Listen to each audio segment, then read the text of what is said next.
je vous dis, à 30 ans, tu perds ta femme. 30 ans. À 5 ans, tu perds ton frère. Et un peu plus tard, ta mère, dans la maison familiale de Tournai, qui est un peu mythique, la maison des rires, cette maison devient son tombeau, et elle se tue. Elle ne se suicide pas, mais elle se tue. Inconsciemment sans doute, mais c'est pas un suicide. Alors, je me dis, mais c'est une vie assez... il n'a pas l'air, mais après, c'est quand même une vie assez marquée par des drames dramatiques. Je me dis, mais pourquoi il n'est pas devenu auteur dramatique? Je dis, moi, j'ai vécu beaucoup de choses aussi qu'un enfant ne doit pas vivre. Hein, mais c'était pas trop... le prolétariat, c'était la misère. Et puis, le contexte, hein, le Shoah, les prisonniers qui pesaient 30 kilos, on débarquait des trains, j'ai vu ça, là, il ne tenait plus, quoi. Il suffisait de faire ça, il tombait par terre. À la fin, mon père, j'ai vu manger de la nourriture de bête. Ma mère qui voulait se pendre, se suicider. C'est pas l'enfant, c'est dur. Hein. Tu deviens auteur dramatique. J'essaie de dire pourquoi je suis devenu quelque part auteur dramatique. Mais tu n'es pas devenu auteur dramatique. C'est pas encore. Je me dis, tiens, est-ce que tu as une explication à ça? Ou bien la dramatisation apparaît dans la poésie, ou bien... Je ne sais pas, c'est une question comme ça, parce que c'est une question un peu attendue quand même. Écoute, on se connaît, quoi. Hein? Oui, c'est ça.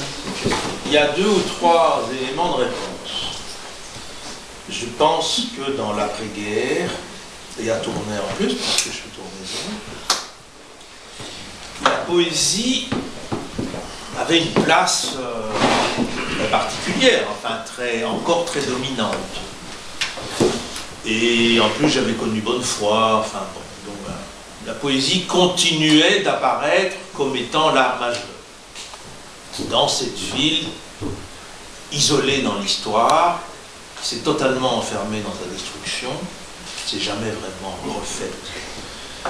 Et donc la poésie, c'est pas une sorte de quintessence, enfin, bon, je pense que ça, c'est un élément qui fait partie du problème.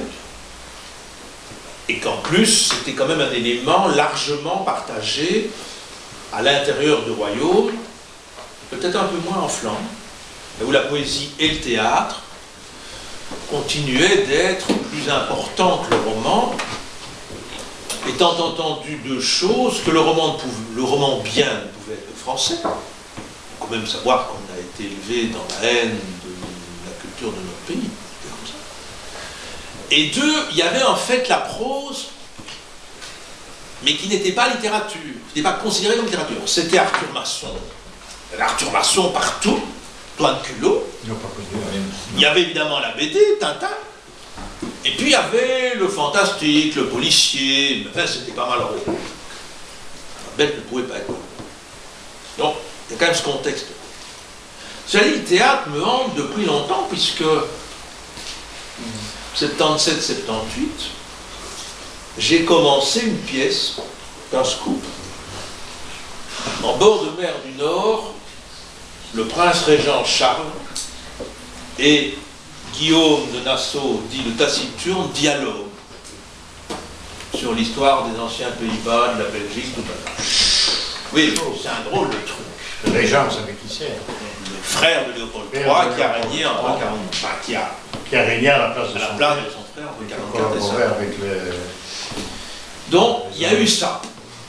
Et puis, bon, j'ai eu mes charges qui sont écrasantes, je le dis. Je pense que le théâtre prend moins de temps que le roman. Enfin, c'est pas le même type de temps. Et puis, dans les années 90, notre grand ami commun, qui est par ailleurs très lié à une de mes collaboratrices, et sa compagne, Michel Fabien, me disent, mais tu dois écrire pour le théâtre. Et notamment, après la rédaction d'un de mes 3 textes de la Nuit d'Youst, qui donc concerne la fin de Charles Quint. Marc m'avait dit, mais tu dis ça, c'est un texte théâtral. comme Alice m'a dit à propos du roman, la scène de la mort d'Élisabeth, c'est un monologue de théâtre parfaitement joué. Ah oui, et donc en fait, quand on a décidé avec Marc, Michel, lui, qu'on allait faire un théâtre au Marny à Bruxelles, près de la place Magellan, où l'histoire serait le point de rappel, d'ancrage du texte, côté de toutes les sottises postmodernes, j'étais dans le programme. Et donc je devais écrire une pièce à partir de Charles Quint. Et les deux premières pièces, ça devait être Mertens et Louvois. Liebens comme moi, on pensait que c'était mieux de commencer par l'annonce faite à Benoît, parce qu'en plus, ça demandait un dispositif scénique moins lourd. Michel trouvait qu'il fallait commencer par Mertens, et la fête d'une paix royale, une adaptation, qui était donc liée à la question royale, donc on est en plein dans l'histoire. On fait une adaptation admirable, mais enfin, c'est pas évident pour lancer une salle, une scène, c'était long, quoique par rapport au roman c'était très raccourci, et ceux qui voulaient la mort et l'impossibilité de cette affaire se sont évidemment déchaînés, ont eu la peau de Liebens, ont entraîné la mort de la mère d'Alice, c'est clair. L'assassinat, ça existe même dans les pays où on ne tue pas, on étouffe lentement. Ça, c'est... Et donc, je ne sais pas, la deuxième fois où j'ai pensé écrire pour le théâtre, les événements ont fait que je ne l'ai pas fait. C'est-à-dire que je ne me suis pas entêté à le faire, par contre, j'ai fait un roman. Un roman dans lequel il y a en tout cas des séquences, je pense, qui sont théâtralisées. Est-ce que je le ferai un jour ou pas? Je ne sais pas. Mais la question du théâtre n'est pas sans me hanter. Et il y a une troisième anecdote, c'est très curieuse. C'était à Arlon, chez Marie-Claire. On avait fait une lecture, donc la directrice de la Maison de la Culture du Sud du Hainaut, il y a eu Tournai et Arlon qui ont été dans la Maison de la Culture. Marie-Claire Close. Et on avait fait une lecture de la deuxième pièce de Beauchou, La Machination, où Alexandre met en scène une pièce sur Édipe devant son père et sa mère, qui se termine par l'assassinat de Philippe, du roi de Macédoine. Ce qui fait qu'Alexandre monte sur le trône, et le désir du trône était évidemment au sein de la pièce. On avait fait cette lecture spectacle à Bruxelles comme à Arlon. On avait fait d'ailleurs des choses comparables auparavant pour les pièces de Jean. Et puis on est sorti dans un resto, et pour changer, je n'avais pas été avare sur la dive bouteille, et encore moins avare sur mon verbalisme. Et Beauchou m'a dit, mais t'es un auteur de théâtre, nom de Dieu. C'est ça que j'ai. Mais je ne l'ai pas fait jusqu'à présent. Il y a eu deux petits trucs où ça a commencé. Oui. Mais j'ai écrit le roman, c'est un roman qui est fait essentiellement de monologues et de dialogues. Le schéma narratif, pour parler plat, m'emmerde. Balzac m'emmerde. Ces descriptions, mais c'est moi. Et donc justement, j'ai écrit un texte dans lequel en fait tout vient de la parole. Du monologue, du dialogue, des choses vient de la parole et non pas de la description. La description m'emmerde. La description m'emmerde. Pour le professeur, il t'aide. Ben non, mais c'est c'est moi, je dis. Non, mais c'est toi. Je trouve que chez Balzac, la description, par contre, Stendhal, ça commence à être beaucoup mieux, parce que là, 10 pages de description. Oui, c'est vrai. Allons au cœur des choses, mesdemoiselles. Bien, mais bon. Vous voyez les personnages. Tu avais une question à poser. Oui, Jean. Oui, tu la poses maintenant. Je crois ne pas l'oublier parce que c'est une question. Nous avons des points communs. Beaucoup. Il y en a un que nous partageons, il y a un point que nous partageons, c'est la remise en cause des modèles français. C'est-à-dire, il mène la même bataille que moi, peut-être plus encore, sur la défense de notre littérature. Moi, en deux mots. Quand j'ai commencé à écrire, presque sérieusement, j'ai suivi le parcours de combattant de l'écrivain belge. Qu'est-ce qu'il fait, l'écrivain belge? Il va à Paris. Se faire éditer à tout le moins à Paris. À la limite, y vivre, mais il reste pas en Belgique. parce qu'en Belgique, il n'y a pas de littérature. Donc je fais ça, hein. Je ne vais pas habiter Paris, mais je vais à Paris, aux éditions du Seuil. Il y avait une collection célèbre à l'époque, la collection T, et on m'édite. Sans piston, sans rien du tout. Le type m'a dit, c'est très bien. Alors, bientôt, M. Lang, c'est la pièce que Marc va monter au parvis. Et puis, je rencontre l'intelligentsia théâtrale à Paris, dont Bernard Dott, qui va devenir un ami. Eh bien, Sarrazac en fait bien d'autres, Atoun, tout ça. Et puis, j'ai écrit une deuxième, des clients, le Bouffon.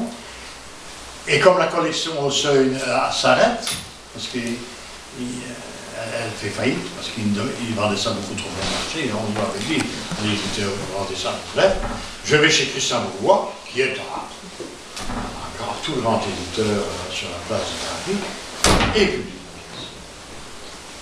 Et puis c'est France Culture, et puis c'est Avignon, et puis c'est toute la machine, ça marche. Très chouette, hein, les Français, pour ça. Hein? Mais t'es français, à ce moment-là. Oui, t'es français. Et inconsciemment, tu dois te plier un peu au modèle français. Mais justement, à ce moment-là, j'ai écrit Conversation en Wallonie. Chez Bourgois, Conversation en Wallonie. Je n'ai pas trop insisté. Et je me suis dit, c'est pas ça qu'il faut faire. C'est pas courir après Paris, c'est revenir dans ton pays, faire en sorte qu'il y ait des conservatoires de qualité, parce qu'à l'époque, il y avait un conservatoire à Mons, il fallait tirer au canon dedans, tellement c'était mauvais. Aujourd'hui, c'est un bon conservatoire. Il nous fallait un éditeur, on a eu Lanzmann, qui couvre toute la francophonie mondiale, presque. Oui, on a des acteurs, d'abord, bons acteurs, des éditeurs, des troupes, du théâtre, des en scène, des institutions. Je dis, c'est ça qu'il faut. Après, nous irons montrer ce que nous faisons ailleurs. Il faut évidemment, il ne faut pas cracher dans mais pas faire l'inverse. Donc, je me méfiais terriblement, voire de l'influence inconsciente du modèle français et de Paris qui fait la loi. La loi, Paris dit ça c'est bon, ça c'est pas bon, ça c'est un méthode. Ça, je ne voulais pas me sentir comme ça, coincé par un pays voisin, fut-il puissant. Mais je crois que les choses ont changé et que la Belgique prend de plus en plus son autonomie, que ce soit au cinéma, que ce soit au théâtre. Voilà. Et je sais que Marc mène alors, lui, à une autre échelle encore, ce combat-là. Oui, l'histoire, c'est